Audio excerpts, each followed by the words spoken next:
Eh bien bonjour à tous, c'est Arthur et aujourd'hui on se retrouve pour parler de la généricité en C, c'est-à-dire des pointeurs génériques et des pointeurs de fonction. Juste avant, je fais juste un tout petit rappel, enfin même pas rappel, vu que j'avais oublié un tout petit truc dans la vidéo sur les pointeurs. Juste lorsque vous créez une structure, on va vite fait en créer une toute petite hein, avec deux champs dedans. Hop, on va l'appeler str. Int a et int b, juste comme ceci, et que vous déclarez un pointeur sur celle-ci. Donc en pointeur, je rappelle vite fait ce que c'est, donc ça fera un petit rappel pour la suite aussi. Un pointeur est une... oups, qu'est-ce que je fais moi? Ah oui. Un pointeur, c'est une variable qui contient l'adresse d'une autre variable, ok? Du coup, on va créer notre première structure ici. Je vais l'appeler ss là. Ok, hop, voilà, ss. On va faire... non, on va laisser comme ceci. Et ss va pointer sur s, hein, pointeur de str, du coup le nom de notre structure. ss va pointer du coup vers str. Ok. Donc ça on l'avait vu dans la vidéo passée, mais en fait ce que je n'avais pas montré, c'est que pour accéder au champ ici, grâce à un pointeur, on ne fait pas ss.a égale 6 par exemple, mais on fait bien une petite flèche comme ceci. C'est juste le truc qui change avec les pointeurs, c'est juste ça, ok. Sinon vous pouvez mettre le point, mais il faut faire ceci. Oups, il faut faire ceci comme... Oups là, je m'embrouille. Voilà, comme cela. Normalement, si j'ai pas fait une erreur de syntaxe, voilà. Mais en général, on remplace l'étoile par une flèche. Le langage C nous offre ça. Du coup, on utilise ça. Voilà, petite parenthèse fermée. C'est le seul truc que je voulais dire à propos des pointeurs de la fois passée. Ok. Alors maintenant, ce qu'on va voir, je vais prendre mon plan. Hop, voilà, parce que j'ai un beau petit plan. On va voir en premier les pointeurs génériques. Alors, qu'est-ce qu'un pointeur générique? Eh bien, un pointeur générique, comme un pointeur classique, c'est une variable qui va contenir l'adresse d'une autre variable. Sauf qu'ici, on avait vu la fois passée, on va créer une variable A et on va créer un pointeur d'entier, on va appeler P, et qui va pointer vers A. Un pointeur d'entier n'avait d'autre choix que de pointer que sur un entier, on est d'accord? Tu pointes vers un entier. Du coup, logiquement, tu mets un entier ici. Là, ici, il n'y a aucun souci. On pouvait l'afficher comme ceci, en mettant étoile P, en déréférençant, en allant chercher la valeur qui est contenue à l'adresse qui est stockée dans P. Hop, on exécute, et what? Qu'est-ce que j'ai fait? Ah oui, non. Il faut mettre une valeur dans A, sinon on va avoir un truc totalement aléatoire. Je vais complètement oublier. Voilà, là ça marche bien. Du coup, on a bien notre petit 5, on a déréférencé, mais ça on avait vu la fois passée. Maintenant, un pointeur générique, c'est quoi? C'est ceci.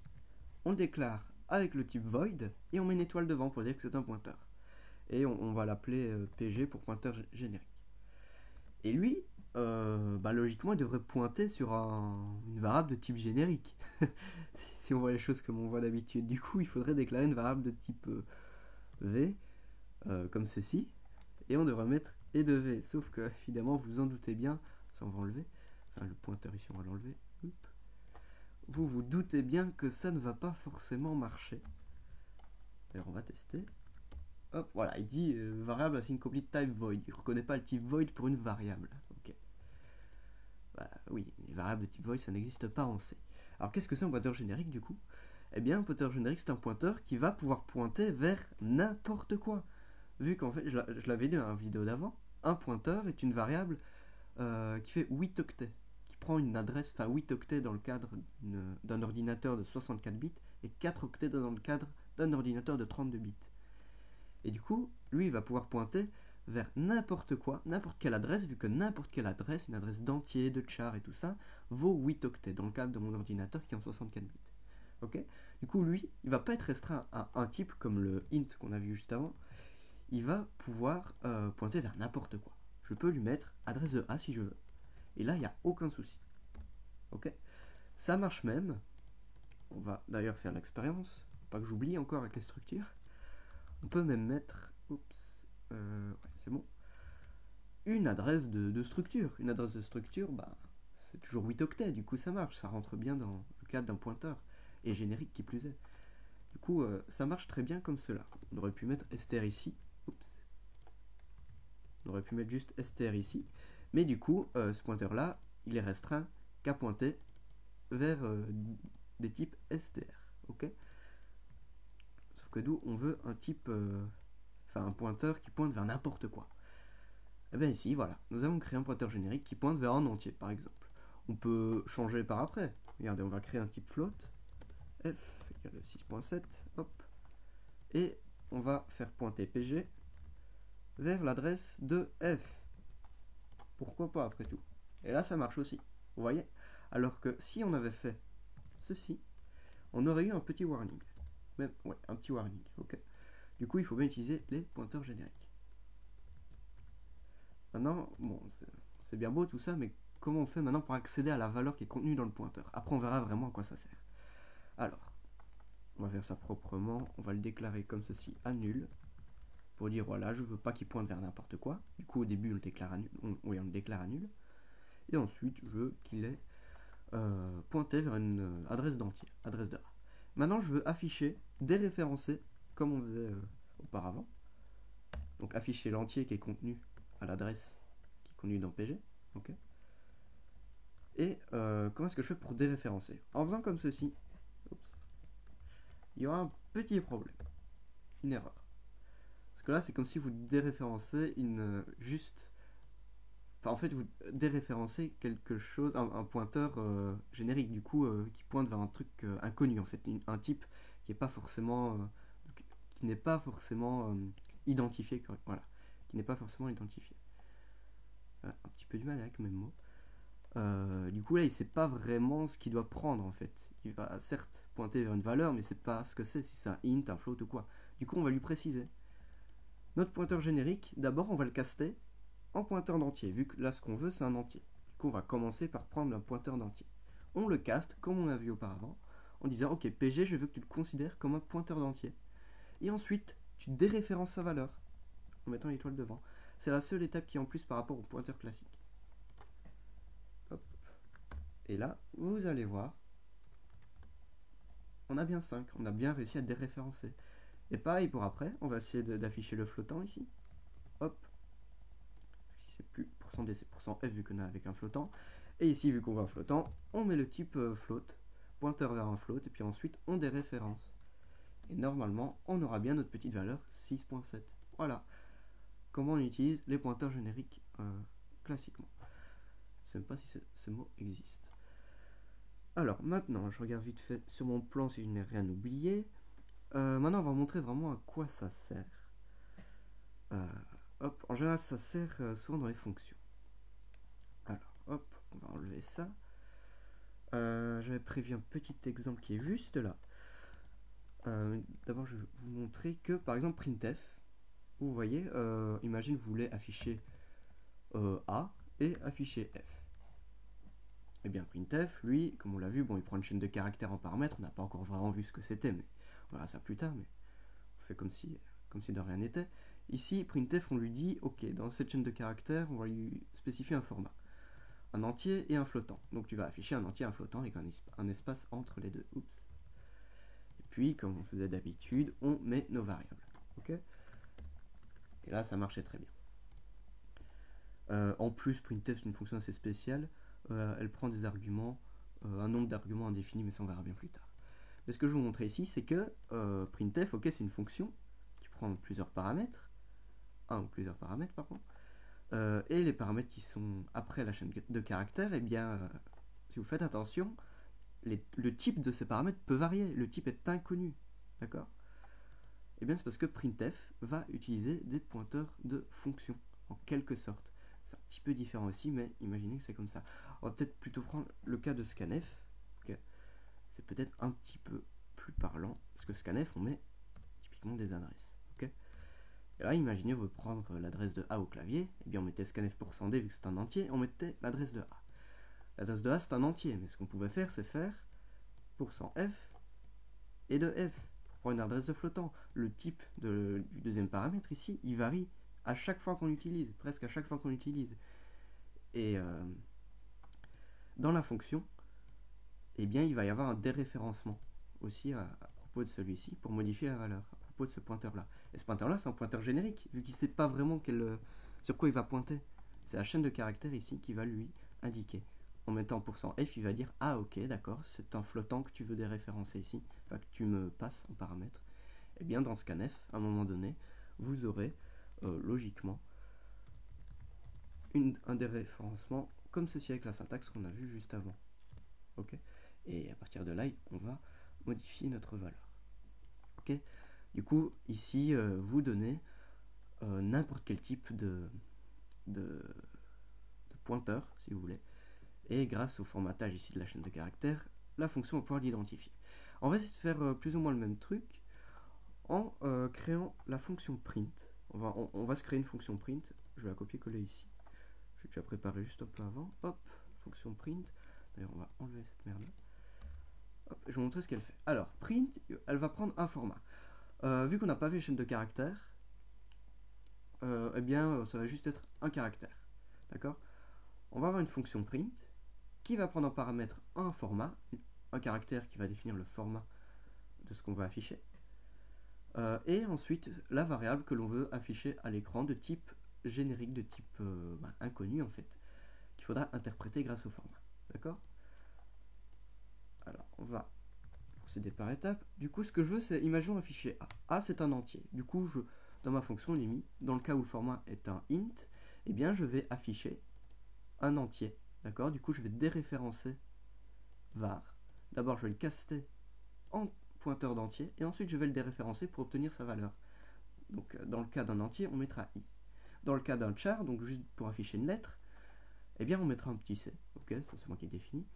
Et ensuite, lorsqu'on aura mis c, eh bien, il va afficher un %c, un caractère, et on va déréférencer var.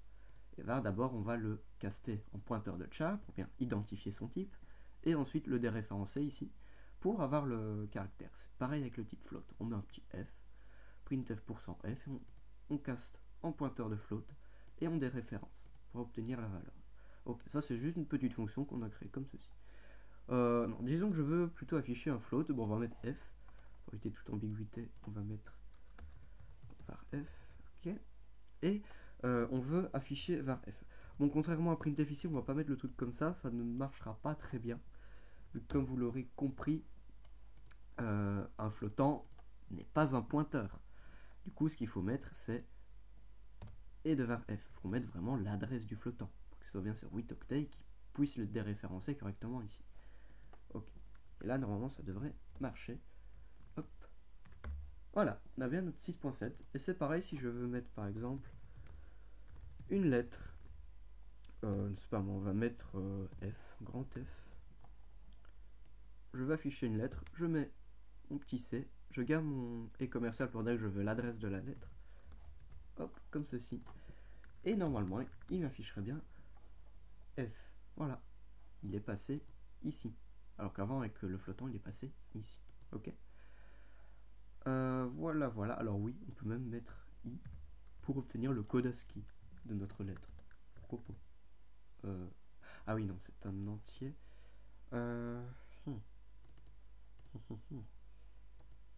Ouais, les pointeurs génériques, c'est assez instable, parfois. Mais on va essayer d'utiliser ça correctement au lieu de faire de la merde. Hop. Voilà, ok. Laissons ça comme c'était.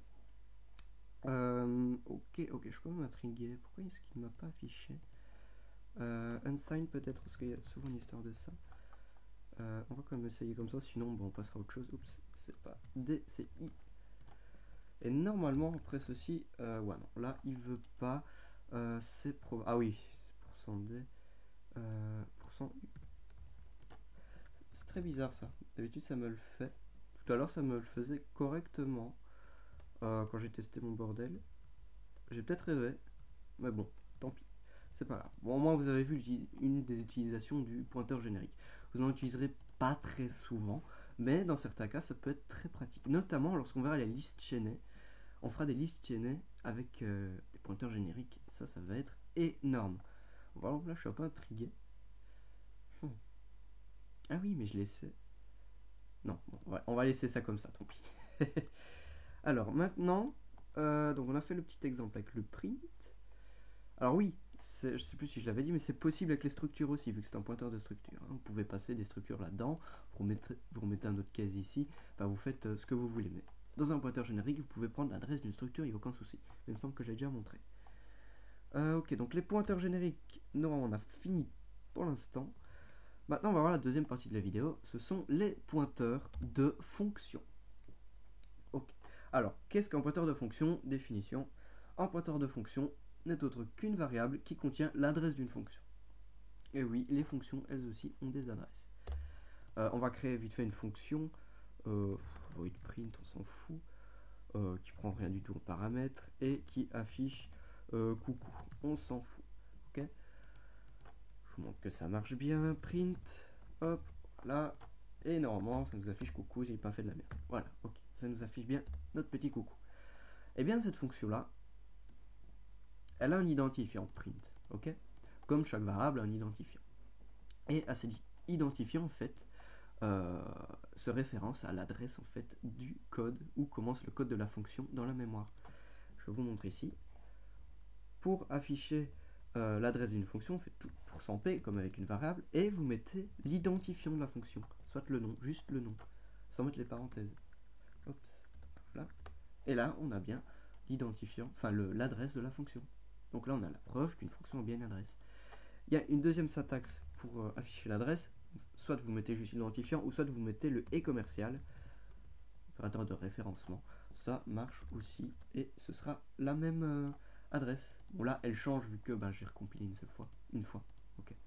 Mais bon, il y a bien une adresse pour chaque fonction. Il y en a pour printf. D'ailleurs, on peut la montrer. Hein. Hop, voilà, printf a aussi une petite adresse. D'ailleurs, je me demande si celle-ci, voilà, vu que elle printf est une fonction qui est précompilée, eh bien son adresse ne change pas. Ok, voilà. Donc en gros, une fonction, ça a une adresse. Du coup, logiquement, on peut faire des pointeurs de fonctions. Ah bah on va essayer. Ok. Ici, je veux pointer vers print. Comment est-ce que je pourrais faire? Je veux pointer vers une fonction qui retourne en type void. Bah, logiquement, vous dites, ok, on va faire void p, enfin étoile p, est égal à et print. Ok. Là, c'est comme si on avait fait un pointeur générique. Ça compile bien, mais c'est pas la bonne méthode à faire. On peut essayer d'appeler la fonction, parce que oui, en faisant comme ça, on pourra appeler la fonction, mais là, ça ne marchera pas. Je vais vous montrer comment on fait un pointeur de fonction de la bonne manière. Ok. Tout d'abord, pour créer un pointeur de fonction, on regarde le type de retour, void. Ok. On met void. Ensuite, on va avoir notre identifiant. On va mettre des parenthèses, une étoile pour indexer un pointeur avec un identifiant. Ok. Le truc qui diffère ici, c'est les parenthèses. C'est une histoire de priorité d'opérateur.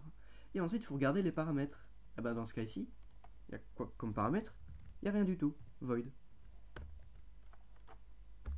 Et là, on a créé notre pointeur de fonction. Nous avons un pointeur de fonction qui s'appelle id. On voit bien que c'est un pointeur de fonction. Qui pointe vers quoi? Vers une fonction de type de retour void. Et qui a des paramètres nul. Void. Il n'y a rien. Et pour dire qu'il pointe vers print, eh bien, on fait ceci. Soit on met ici, print, ou et print, soit on fait id égale à print ou et print encore une fois. Vous voyez, il n'y aura pas d'erreur. Et si vous voulez, parce que bon, l'intérêt aussi d'un pointeur de fonction, c'est de pouvoir appeler la fonction qu'il pointe. Pour faire cela, vous faites id comme cela, avec des petites parenthèses. Et là, coucou. Alors pour être plus dans le mood un peu des pointeurs, ce qu'on peut faire aussi, c'est, histoire de priorité, on met des parenthèses et on met une étoile devant. Pour dire, je déréférence mon pointeur et ensuite j'appelle la fonction qui est à l'adresse qui est pointée vers id. Comme une variable classique. Là, ça fait coucou. Ok.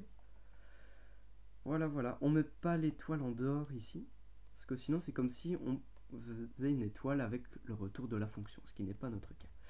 D'ailleurs, print, l'identifiant print, ici, c'est un pointeur aussi, à sa propre fonction. Je vous montre ça. Print, on peut faire comme ça pour appeler la fonction, mais plus communément, à l'image des pointeurs de fonction classiques qu'on vient de voir, on peut mettre des parenthèses, mettre une étoile, Et hop là, c'est parti. On déréférence le pointeur, vu que print en fait est, on peut dire, un pointeur de fonction. Ok. Et ça marche, je vous le montre vite fait. Hop. Printf. Hello. En faisant comme ça marche aussi. Bon là j'ai pas mis de backslash n du coup, bah, il va pas à la ligne. Hein. Ok. Ça marche aussi, vous pouvez faire ça avec toutes les fonctions. Ça marchera. C'est juste, bah, évidemment, si on peut faire comme ceci, c'est nettement plus propre. Hein. Voilà, voilà. Alors, je vous montre une dernière fois avec des trucs avec des paramètres. On veut afficher, je sais pas moi, un char et on veut retourner en entier. Imaginons, bon, ça va être une fonction vraiment débile. On va afficher notre petit char, C, et on veut retourner le code ASCII du char. On fait return C. Hein, avec un petit casting pour être un peu plus propre. Normalement, il n'y a pas d'erreur dans la fonction. Voilà. Ok. Et bien pour faire un pointeur qui pointe vers une fonction comme cela, eh bien c'est pareil, on regarde le type de retour, c'est int, on crée notre pointeur p, enfin, le nom que vous voulez évidemment, et qu'est-ce qu'il a en paramètre? Un char. Et si jamais il avait un int en deuxième paramètre, on mettait une virgule avec un int, ok, on fait autant qu'on veut. Et on met et print. Voilà. Ensuite, on veut l'appeler, on fait p de e par exemple. Et voilà, ça marche. Il n'y a aucun souci. Maintenant, faites gaffe. Pointeur de fonction, c'est très typé. Hein. Si vous faites comme cela, bah, il y aura un petit warning. Ça marchera, mais vous aurez un warning. Il faut vraiment respecter les types, pour que ce soit bien correct. Okay. Voilà, voilà. Alors, on va voir. La syntaxe, c'est bon. Ah oui, l'utilité de ces trucs-là, ben, on va voir un exemple. On va voir même deux exemples. On va voir deux exemples. On veut créer une fonction. On veut créer une fonction qui compare deux valeurs. Fonction qui compare deux valeurs. Ok? J'ai oublié le C juste là. Qui compare deux valeurs de type inconnu. On va un peu jouer avec les pointeurs génériques au passage. Hein? Pourquoi pas après tout. J'ai encore fait une faute ici. C'est fonction comme cela. Voilà. Ok. On va l'appeler compare. Et cette fonction-là, elle va retourner -1 si le premier paramètre j'ai dit, est plus grand que le deuxième, et -1 dans le cas contraire. Ok? Voilà. Alors, du coup, on va retourner un entier. On va l'appeler compare, et du coup, elle va prendre deux valeurs de type inconnu. Void étoile, du coup. On va l'appeler P1 pour premier paramètre, et un autre void étoile, on va appeler P2. Ok? Du coup, deux pointeurs génériques. Mais on veut aussi une fonction qui va comparer ces deux valeurs. Alors, on a déjà notre inCompare, mais cette fonction-là va être pour comparer n'importe quel type de valeur. Ok. Mais on veut lui mettre en plus une autre fonction de comparaison, mais plus spécialisée dans un certain type, elle. Ok. Par exemple, à un moment donné, on voudra comparer deux entiers. Du coup, on mettra deux pointeurs d'entiers ici lorsqu'on appellera la fonction. Ok. Et ensuite, on voudra lui donner la fonctionnalité qui va permettre de comparer ces deux pointeurs-là en fonction du type. Ok. On va faire ça, ça va être beaucoup plus parlant. Du coup, on va mettre un pointeur de fonction. Du coup, une autre fonction de comparaison plus spécialisée qui va quand même retourner un entier. Ok. Un peu comme celle-ci. Du coup, c'est un pointeur de fonction, on va l'appeler CMP, sans oublier l'étoile vu que c'est un pointeur de fonction, et va prendre deux paramètres. Dans le cadre du prototype ici, ah bah, ça va quand même être des void étoiles qui vont venir ici. Hop, voilà. Hop. Et ce qu'on veut, c'est retourner return le retour de cette fonction-là qui se rapportera plus ou moins à ceci. Qui se rapportera, c'est sûr, à cette problématique-là. De retourner -1 si le premier paramètre est plus grand que 2, et -1 dans le cas contraire. C'est pas évident à comprendre, mais si je mets repasser la vidéo un petit peu avant, vous verrez, ça va être clair comme de l'eau de roche au final. Et ce qu'on veut, c'est retourner le retour justement de cette fonction de comparaison spécialisée. Et on va lui passer les deux pointeurs. Hop. Et ensuite, on va créer cette fonction-là. Donc certes, spécialisée peut-être pas, vu qu'elle prend quand même en paramètre des void étoiles, mais à l'intérieur de cette fonction-là, on va justement la spécialiser, vous allez voir. Hop, et on va créer notre deuxième fonction de comparaison qu'on va appeler int cmp. Imaginons, on va d'abord en faire une pour les entiers, une cmp int, ok, qui va prendre quand même, pour respecter le prototype ici, vu qu'on va l'utiliser dans ce compare là, on va respecter le prototype ici. Hop, un void étoile P1 et un void étoile P2. Ça va être un peu plus clair encore après. Et ce qu'on veut, c'est des entiers. C'est comparer des entiers. Ok. On va utiliser l'opérateur ternaire. On va faire une grosse révision aujourd'hui. Et ce qu'on veut, on va déréférencer des entiers comme on a vu. En pointeur générique, ça déréférence comme ceci. Hop. Donc si P1 est plus grand que P2, étoile P2, on va retourner 1. Dans le cas contraire, on tourne -1. Vous vous rappelez, avec l'opérateur ternaire, on teste la condition ici. Et si cette condition est vraie, on envoie 1, sinon on envoie -1. Du coup, on va retourner soit 1, soit -1, comme on le voulait ici. Ok, donc ça, c'est une fonction vraiment bébête. Ensuite, on va afficher le résultat d'une autre comparaison. Hop, on va utiliser compare, la grosse compare. Ok. Et on va déjà créer nos deux entiers, int a qui vaut 5 et int et b qui vaut 10. Hop. On veut comparer quoi? A, on met l'adresse de A vu que c'est un pointeur générique, un pointeur. On met l'adresse de B. Et en plus, on va lui mettre notre pointeur de fonction. La fonctionnalité qu'il doit faire ici pour comparer nos deux valeurs là. Eh bien, c'est cmp. Ou si vous préférez, smp. Ok. On aurait pu déclarer un pointeur de fonction ici, puis mettre le nom de ce pointeur de fonction ici. Ça marche aussi. Mais ici, c'est cmp int, pardon. Hop, voilà. Et logiquement, il devrait mettre l'adresse de A ici, l'adresse de B ici, l'adresse de cmp int ici, utiliser cmp int ici avec nos deux pointeurs. Okay. Ça va passer ici. On aura l'adresse de A, l'adresse de B là. Il va déréférencer en tant qu'entier, c'est ce qu'on veut dans notre fonction cmp int. Il va tester les valeurs, renvoyer 1 ou -1 en fonction de ce qu'on a dit ici. Ensuite, le retour de la fonction va arriver là. Et ensuite, le retour de la fonction ci va nous revenir ici et être affiché. Ok. Hop. Et là, ça fait -1. Pourquoi? Parce que B est plus grand que A, vu que B est notre deuxième paramètre, et qu'il est plus grand, ça retourne -1.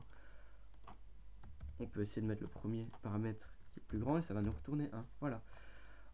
Maintenant, pour montrer vraiment l'utilité des trucs, on va faire une deuxième fonction de comparaison.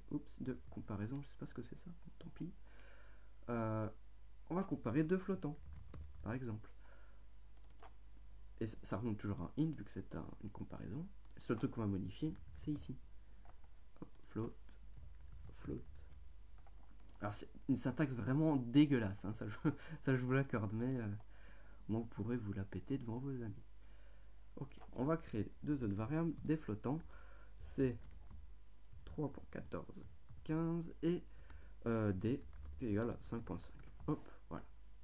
On veut comparer quoi? On veut comparer c, d, vu que c'était pointeur générique, et bien on utilise, vu que on utilise des pointeurs génériques, on utilise compare ici.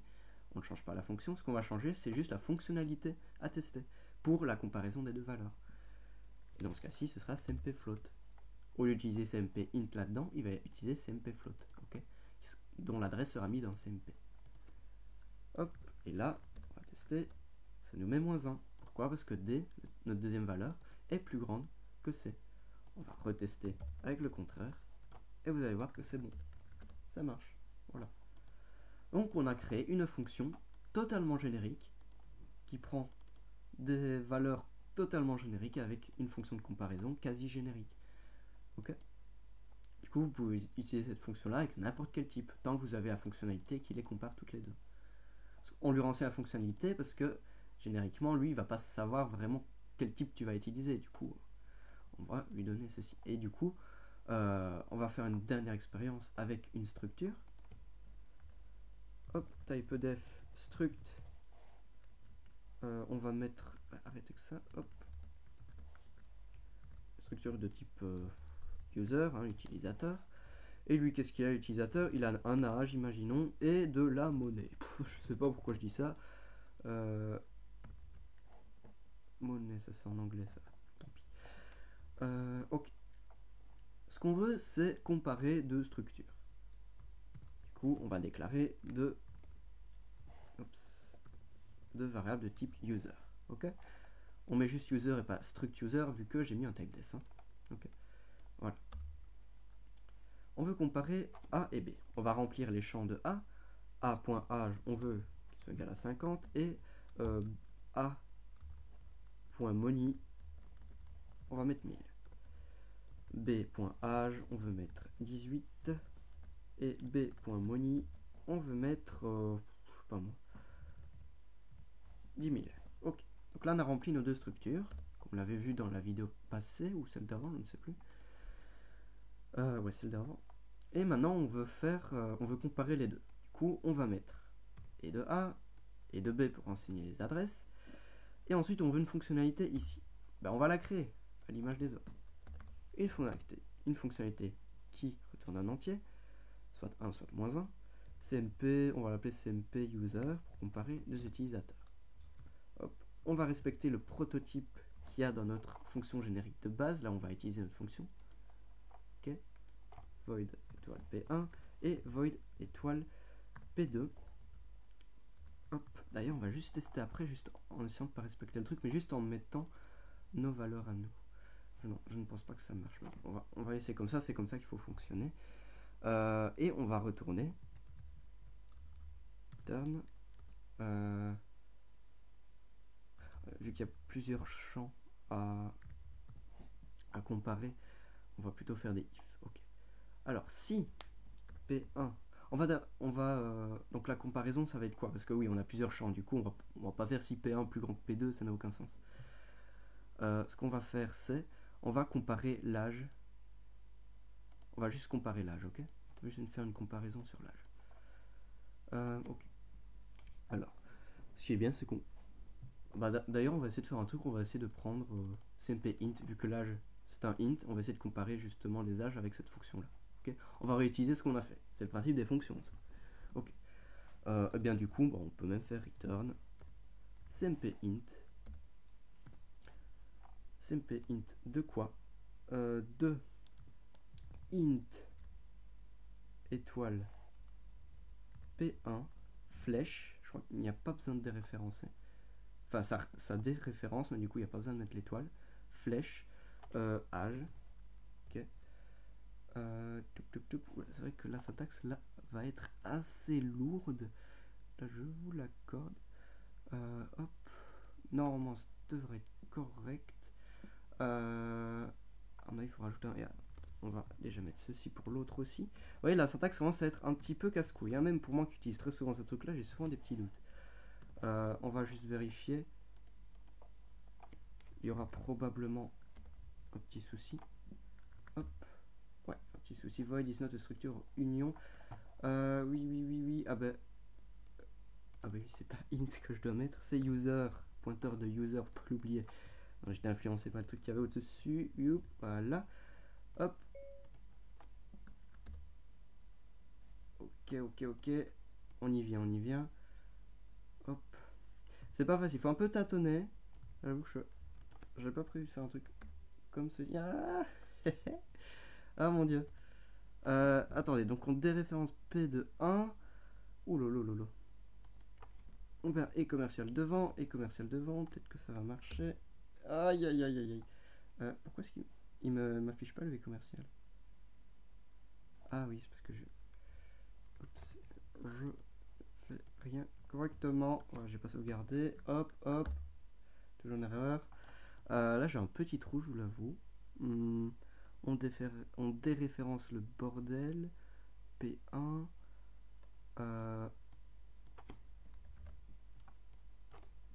Hop.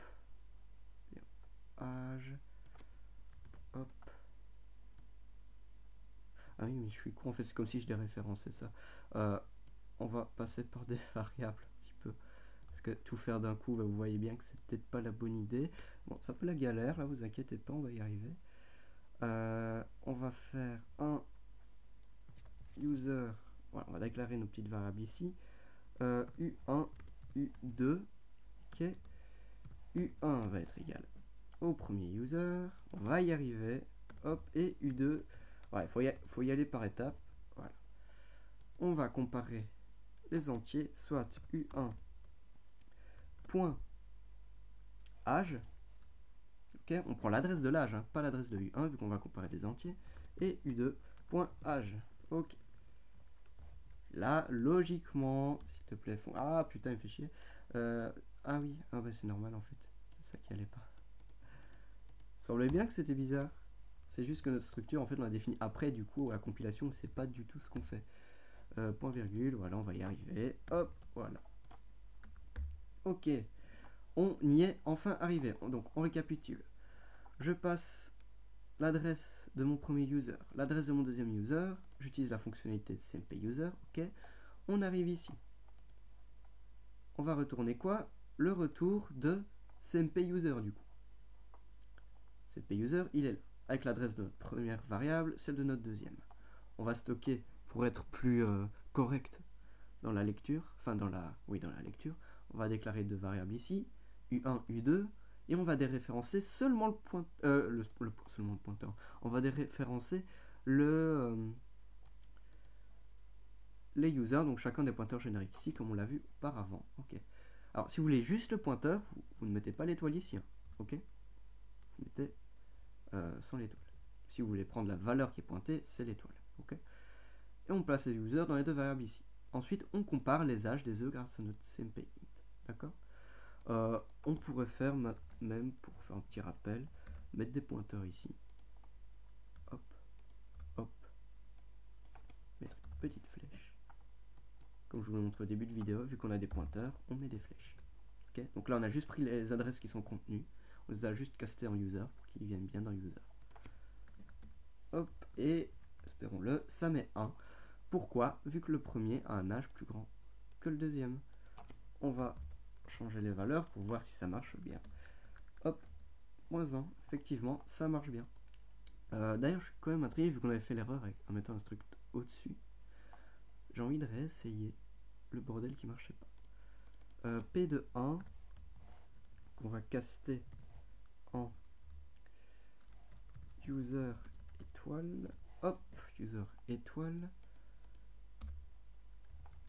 Est-ce qu'il me l'accepte maintenant? Il ne l'accepte toujours pas. P de 1, P de âge. C'est fou. C'est assez particulier. Bon, on va laisser comme ceci, c'est nettement plus propre. Au pire, vous ferez vos expériences un peu chez vous. La généricité, c'est assez étrange niveau syntaxe. Ok. Donc j'en ai fini vraiment avec tout ça. On a vu, là nous avons notre fonction générique. Et le reste, ce sont toutes des petites spécialisations qui sont utilisables juste ici. Ok, il faut bien respecter les paramètres aussi. Ok, maintenant, je vais vous montrer une fonction qui est dans stdlib.h, un exemple encore d'où sont utilisés les pointeurs de fonction. C'est la fonction ipsort. Ipsort, c'est quoi? C'est une fonction qui trie. Ok, à l'image de notre bazar ici, c'est plus ou moins le même bordel. Voilà, nous avons ipsort ici, qui renvoie un entier. Pareil qu'ici, c'est le même type de retour. Ok, qui renvoie un entier, qui prend en paramètre un tableau, mais ça on verra plus tard. En gros, cette fonction-là, qu'est-ce qu'elle va faire? Vous lui passez un tableau de valeurs, en fait, donc plusieurs valeurs qui sont une à la suite de l'autre dans la mémoire. La taille du tableau, donc le nombre d'éléments qu'il y a dans le tableau. On verra plus tard ce que c'est un tableau, mais je vous montre vraiment que les pointeurs de fonction sont utilisés même dans les librairies standards. Et la taille des éléments du tableau. Si c'est des entiers, c'est 4 octets. Si c'est un user ici, ce sera 8 octets. Vous verrez ce genre de truc là. Et une fonction de comparaison qui va permettre de comparer justement les valeurs du type qui sont contenues dans le tableau. Et du coup, cette fonction compare ici, on pourrait l'utiliser ici dans fonction ipsort qui va trier les valeurs en fonction d'une comparaison ici qu'on va mettre. Voilà, du coup, on pourrait utiliser cette fonction-là ici. Voilà, par exemple, une utilité. C'est aussi dans la librairie std.h. Il y a plein de trucs comme ça. C'est très très rare les pointeurs de fonction lorsque c'est utilisé. C'est très très rare. Pareil pour les pointeurs génériques. Vous voyez, c'est très indigeste hein, la syntaxe. Dernier truc. Si vous voulez faire un pointeur de fonction qui pointe vers cette fonction-là, par exemple, comme ça on va avoir une syntaxe encore plus dégueu. On fait comme d'habitude, le type de retour c'est int, on crée notre pointeur, et en paramètre, qu'est-ce qu'il a? Il a un void d'étoile, un deuxième void d'étoile, et ensuite, il a un pointeur de fonction en paramètre. Et bien, la syntaxe c'est quoi? Int, entre parenthèses, petit espace, un pointeur, on met pas long si ce n'est pas utile, et ce pointeur de fonction là prend void étoile et void étoile. Voilà, c'est pointeur de fonctionception. Oh, ouais, là en général, on n'utilise pas vraiment souvent ce genre de truc. Genre vraiment pas. Ah oui, ça ne marchera pas vu que on n'a pas déclaré les variables. Voilà, ça compile. Mais bon, vous voyez, la syntaxe est très indigeste. Et vous pouvez continuer. Il n'y a aucun souci, vous pouvez mettre blindé de trucs. Vous pouvez reprendre ceci. Vous pouvez créer un pointeur de fonction qui prend encore des paramètres là, des bazars ici. Hop, hop, ça compilera. Si on ne pointe pas vers ce truc là, on peut faire des trucs vraiment fuck. Ça compile quoi. Donc c'est possible. Enfin bref, ça on fera jamais, ça c'est impossible. Impossible. Ou alors vous êtes vraiment des tarés. Il faut déjà être des tarés pour utiliser les pointeurs de fonction, pointeurs génériques à tout va. Moi j'aime bien, franchement je kiffe. Notamment dans la liste chaînée. Ok, je pense que la vidéo s'éternise. Dans l'ensemble, j'ai tout vu sur les pointeurs de fonction et les pointeurs génériques. La généricité, c'est ça. Voilà. C'est vraiment rendre le truc le plus générique possible sans créer des fonctions qui ne connaissent pas forcément les types à utiliser, avec des fonctionnalités que vous mettez en paramètres. Voilà. Et on pourra faire des tableaux de pointeurs génériques plus tard, tableaux de pointeurs de fonction carrément, avec des syntaxes encore plus dégueu. Voilà. J'en ai fini. D'ailleurs, les vecteurs et tableaux, c'est le sujet de la prochaine vidéo. Ensuite, ce sera les chaînes de caractères, etc. etc. Ok. Eh bien, merci les gens d'être venus. J'espère que je n'ai rien oublié. Désolé d'avoir galéré un petit peu tout à l'heure. Il y a une syntaxe qui était très bizarre. C'est vrai que je n'avais jamais testé. Je testerai un petit peu de mon côté et je vous dirai quoi, probablement dans la prochaine vidéo. Eh bien, on se voit, j'espère mercredi prochain. Et donc, à la prochaine. Bye bye.